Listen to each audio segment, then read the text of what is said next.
Afternoon, guys. Paul, what will it mean to add Pierre-Luc Dubois to this lineup here tonight?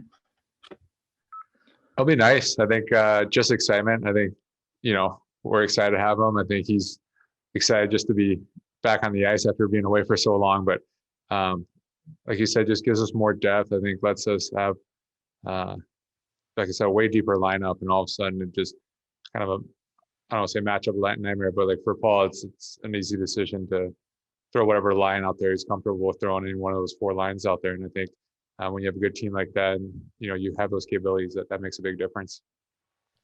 We'll go next to Ted Wyman from the Winnipeg Sun. Go ahead, Ted. Hey, Paul, you've been around this league a long time. In your experience, what does having this kind of depth at center mean for a team? A lot. I mean, just like I said,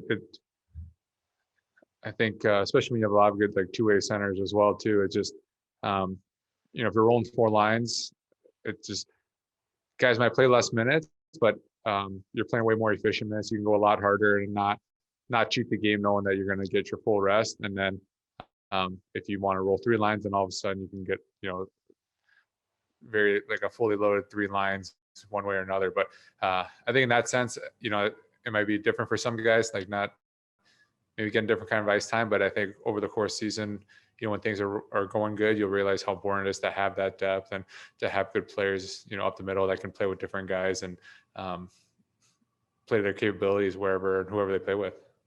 We'll go next to Kelly Moore from CJOB. Go ahead, Kelly. Thanks, Gregor. Good afternoon, Paul.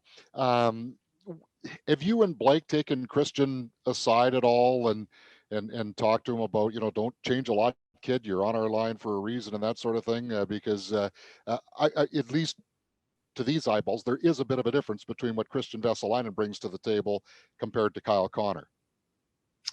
Yeah, and I think we just told him, just be yourself. I think he's a good skater. He's got a good shot. He's a smart player. And so I think for him, we want him to be the shooter on line. And I think for me and Wheels, it's almost get back to work of try possessing that puck as long as we can, try to work him a little bit, and find him. But the more we talk to him, I think the more comfortable he'll get. I think he might be a little bit nervous, but that's everyone when they're, they've been in and out of the lineup when they're playing with different guys all the time. But we just want to be himself. And I think the more we can encourage that, the more we can just play our game.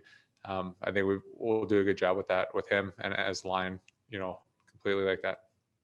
We'll go final question to Ken Weave from Sportsnet. Go ahead, Weaver.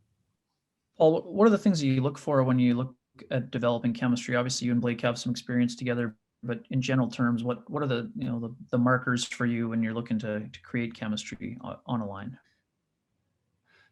Yeah, I think the communication is big, so then whether it's just talking during the game or after the game and kind of analyzing the way the game went, I think it's you play with different guys, you play different styles a little bit, so I think Blake was kind of telling me last couple practices, there's things that he liked that he's almost has to get used to because, playing with Scheif, he'd be doing one thing and playing with me is a completely different thing, and sometimes you get a habit of watching certain things or waiting for things to come depending on who you're playing with. And sometimes you get a habit of having the puck more often, making things happen and looking for that open man. So I think the more we talk, the more we realize, I think good, smart players can adapt to who they play with and find different ways to kind of get the most out of the line. And I think for us, it's about keeping that puck that extra second, I think kind of possessing and trying to play down low instead of, playing off the rush. I think sometimes there's certain players that play really good off the rush. And then when you play with those guys, you want to feed them in transition. And there's certain